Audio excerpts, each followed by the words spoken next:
வணக்கம். இன்னைக்கு நாம ஒரு மிகச்சிறப்பான, கொஞ்சம் கவித்துவமான ஒரு பதிவை பத்தி தான் முழுமையா அலசப் போறோம். ஓகே, வாங்க நேரடியா உள்ள போயிடலாம். பொதுவா தமிழ் கலாச்சாரம் அப்படின்னு உடனே பலரும் இது ஏதோ வரலாற்று புத்தகங்கள்ல மட்டும் இருக்கிற ஒரு விஷயம்னு நினைச்சுக்கிறாங்க. ஆனா உண்மையிலே அது அப்படி கிடையாது. அது இன்னைக்கும் எப்படி ஒரு உயிர்ப்புள்ள அடையாளமா நம்ம கூடவே டிராவல் பண்ணிட்டு இருக்கு அப்படின்றத இந்த தரவுகள் ரொம்ப அழகா காட்டுது. நம்ம அன்றாட வாழ்க்கையில நாம கடந்து போற சின்ன சின்ன விஷயங்களுக்குள்ள எவ்வளோ ஆழமான அர்த்தங்கள் ஒளிஞ்சிருக்கு தெரியுமா? வாங்க அத பத்தி விரிவா பார்க்கலாம். இந்த மூல உரையில ஒரு சூப்பரான முரண்பாட்டை ஆரம்பத்திலேயே வச்சிருக்காங்க. அதாவது, கலாச்சாரம்னா அது வெறும் பாரம்பரியம் மட்டும் கிடையாது, அது ஒரு வாழ்க்கை முறை. பொதுவா நம்ம மைண்ட்ல என்ன இருக்கும்? கலாச்சாரம்னாலே ஏதோ மியூசியம்ல பாதுகாத்து வைக்க வேண்டிய பழைய பழக்க வழக்கங்கள்னு தானே நினைப்போம். ஆனா இந்த பதிவு அந்த எண்ணத்தையே சுக்குநூறா உடைக்குது. ஏதோ தூசி படிஞ்ச பழைய ஆவணங்கள்ல தூங்கிட்டு இருக்கிற ஒண்ணு கிடையாதுங்க நம்ம கலாச்சாரம். அது ஒவ்வொரு நாளும் நாம சுவாசிக்கிற, நாம வாழ்ந்துட்டு இருக்கிற ஒரு நிஜம். இதான் இந்த ஒப்பீடு நமக்கு ரொம்ப தெளிவா புரிய வைக்குது. பகுதி 1. பாரம்பரியத்தை தாண்டி ஓர் உணர்வு அனுபவம். சரி, இப்ப நாம தினமும் நேரா பாக்குற, உணர்ற விஷயங்களுக்குள்ள கொஞ்சம் ஆழமா போலாம். இந்த இடத்துல கொஞ்சம் கவனிச்சு பாருங்களேன். நம்ம அன்றாட வாழ்க்கையில இருக்கிற சின்ன சின்ன விஷயங்களை எவ்வளவு நுணுக்கமா இந்த உரை பட்டியலிடுதுன்னு பாருங்க. முதல்ல, கோவில் மணிகளோட ஊசை. காலையில அந்த நாதம் காத்துல அடிச்சிட்டு வரும்போது மனசுக்குள்ள ஒருவிதமான அமைதி பரவும். கவனிச்சிருக்கீங்களா? அடுத்து, கைகளால பரிமாறப்படுற அந்த உணவோட அரவணைப்பு. ஆமாங்க, அது வெறும் பசிய மட்டும் ஆத்துறதில்ல, அன்ப அப்படியே நேரடியா பரிமாறுற ஒரு தொடுகை அது. அப்புறம், அதிகாலையில வாசல்ல போடுற கோலங்கள். என்னதான் அடுத்த நாளே அது களைஞ்சாலும் மறுநாள் காலையில இன்னொரு புது கோலம் பிறக்கும் இல்லையா? ஒவ்வொரு நாளையும் ஒரு புது நம்பிக்கையோட, அழகோட ஆரம்பிக்கிற ஒரு அற்புதமான கலை இது. கடைசியா, சேலையோட அந்த நேர்த்தி.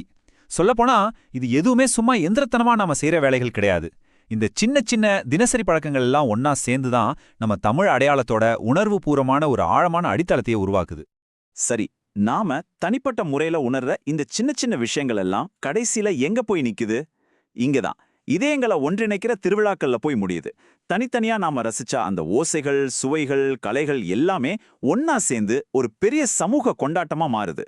திருவிழாக்கள்னா ஏதோ மனுஷங்க கூட்டம் கூட்டமா சேர்றது மட்டும் இல்ல, அது நம்ம எல்லோருக்குள்ளும் இருக்கிற அந்த பகிரப்பட்ட மனிதநேயத்தோட வெளிப்பாடு. ஒரு கலாச்சாரம் எப்படி தனி மனுஷன்ல ஆரம்பிச்சு ஒரு பெரிய சமூகமா மலருது அப்படிங்கறத இந்த வரி ரொம்ப நேர்த்தியா நமக்கு உணர்த்துது. ஓகே, அடுத்த பகுதிக்கு போலாம். பகுதி 2, நம்மள வடிவமைக்கிற மதிப்புகள், அதாவது நடத்தைக்கான ஒரு வரைபடம்னு சொல்லலாம். இதுவரைக்கும் நாம தொட்டு உணரக்கூடிய விஷயங்களை பத்தி பேசணும். இப்போ இந்த விஷயங்கள் எல்லாம் சேர்ந்து எப்படி நம்ம குணாதிசயங்களையும் நம்ம செயல்களையும் செதுக்குது அப்படிங்கிற கொஞ்சம் ஆழமான தளத்துக்குள்ள போக போறோம். குணாதிசயத்தோட அடிப்படை படிகளை கவனிச்சிங்கன்னா ஒன்னு நல்லா புரியும். கலாச்சாரம் அப்படிங்கிறது யாரோ கட்டாயப்படுத்துறாங்கன்னு நாம ஃபாலோ பண்ற ஒரு ரூல்ஸ் கிடையாது. அது நம்மள கொஞ்சம் கொஞ்சமா செதுக்கிற ஒரு சிற்பி. முதல் படி பெரியவங்கள மதிக்கிறது. இது சும்மா ஒரு மரியாதைக்காக மட்டுமில்ல, தலைமுறைகளுக்கு இடையிலான ஒரு பாலத்தை அது ஸ்ட்ராங் ஆக்குது. ரெண்டாவது படி என்னன்னா, வார்த்தைகளுக்கு மதிப்பளிக்கிறது. சிம்பிளா சொல்லணும்னா, நாம வாயை திறந்து பேசுறதுக்கு முன்னாடி நாம மத்தவங்களுக்கு கொடுக்கிற மரியாதை. மூணாவது படி அன்பு, குடும்பம், அப்புறம் நம்மளோட வேர்களை போற்றுவது. உலகத்துல நாம எப்படி நடந்துக்கணும், சக மனுஷங்களை எப்படி அன்பா நடத்தணும்னு சொல்லிக் கொடுக்கிற ஒரு அற்புதமான வழிகாட்டியாதான் இந்த உரை கலாச்சாரத்தை நமக்கு முன்னாடி வைக்குது. இந்த இடத்துல தான் இந்த உரை அப்படியே ஒரு எமோஷனலான உச்சத்தை தொடுதுன்னு சொல்லணும். தமிழ் அப்படிங்கிறது வெறும் ஒரு மொழி மட்டும் கிடையாது அப்படின்ற இந்த வரி படிக்கும்போதே ஒரு விதமான எனர்ஜியை கொடுக்குது. கவனிச்சிங்களா? இது வெறும் இதுவல்ல, ஆனால் அதற்கும் மேலானது அப்படின்ற இந்த வாக்கிய அமைப்பு அடுத்து என்ன வரப்போகுதுன்ற அந்த ஆவலை நம்ம மனசுக்குள்ள ரொம்ப ஈஸியா தூண்டி விடுது. மொழிங்கிறது வெறும் தகவல் பரிமாற்றத்துக்கான ஒரு டூல் கிடையாது அப்படிங்கிறத உணர்த்தி ஒரு மிகப்பெரிய உண்மையை தெரிஞ்சுக்க நம்மளை அப்படியே தயார்படுத்துது. இப்போ நாம கடைசி பகுதிக்கு வந்துட்டோம். பகுதி 3. உயிர்ப்புள்ள அடையாளம், அருவமான மையப்பகுதி. அதாவது, ஒரு கலாச்சாரத்தோட உண்மையான தத்துவம் என்ன, அதோட இதயம் உண்மையிலே எங்க துடிக்குது? வாங்க பார்க்கலாம். தமிழ் கலாச்சாரம் அப்படிங்கிறது வெறும் பாரம்பரியம் மட்டும் கிடையாது. பொதுவா பாரம்பரியம் அப்படின்ற வார்த்தையை கேட்டோன்னே நமக்கு என்ன தோணும்? கடந்து போன காலம், பழைய ராஜாக்கள், வரலாற்று சுவடுகள், பழம்பெருமைகள் இப்படித்தானே மைண்ட்ல ஓடும். ஆனா கொஞ்சம் கூட யோசிக்காம அந்த எண்ணத்தை இந்த உரை மறுக்குதுங்க. கலாச்சாரத்தை சும்மா ஒரு கடந்த காலத்துக்குள்ள சுருக்கிடவே கூடாது அப்படின்ற ஒரு ரொம்ப ஸ்ட்ராங்கான பாயிண்ட்டை இங்க முன்வைக்கிறாங்க. இது ரொம்ப அருமையா எதை நமக்கு விளக்குதுன்னா, கலாச்சாரத்தோட உண்மையான பவர் அப்படிங்கிறது நமக்குள்ளேயே, நம்ம அகநிலைக்குள்ளேயே தான் இருக்கு அப்படிங்கிறது தான். இந்த 3 வார்த்தைகளையும் கொஞ்சம் ஆழமா கவனிச்சு பாருங்க. உணர்வு, அடையாளம், பெருமை. மொழியும் பாரம்பரியமும் ஏதோ உங்களுக்கு வெளியில இருக்கிற ஒரு விஷயம் கிடையாதுங்க.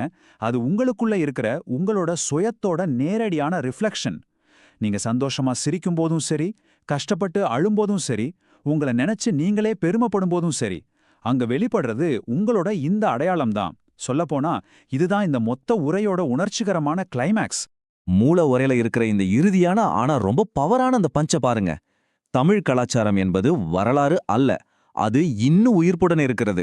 முடிஞ்சு போன கடந்த கால வரலாற்றுக்கும் இன்னைக்கு நாம மூச்சு விட்டுட்டு இருக்கிற இந்த நிகழ்காலத்துக்கும் இடையில இருக்கிற வித்தியாசத்தை இதை விட யாராலையும் சிறப்பா சொல்லிடவே முடியாதுங்க. இது எப்பவோ முடிஞ்சு போன ஒரு பழைய கதை கிடையாது. ஒவ்வொரு நாளும் நம்ம வாழ்க்கையில புதுசு புதுசா எழுதப்பட்டுக்கிட்டே இருக்கிற ஒரு உசுருள்ள காவியம். சரி, இன்னைக்கு நாம பார்த்த இந்த ஆழமான விஷயங்கள்ல இருந்து நான் உங்ககிட்ட ஒரு முக்கியமான கேள்வியை கேட்க விரும்புறேன். உங்களோட பாரம்பரியம் உங்க அன்றாட வாழ்க்கையில எப்படி உயிர்ப்போடு இருக்கு? இது தமிழ் கலாச்சாரத்தை பத்தின ஒரு அலசலா இருந்தாலும் கூட, இது உலகத்தில் இருக்கிற ஒவ்வொரு மனுஷனுக்கும் பொருந்துற ஒரு விஷயம்தான்.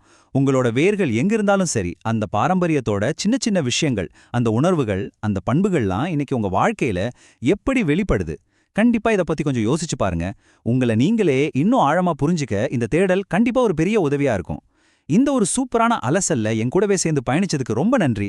சீக்கிரமே இன்னொரு சுவாரஸ்யமான தலைப்போட உங்களை வந்து சந்திக்கிறேன்.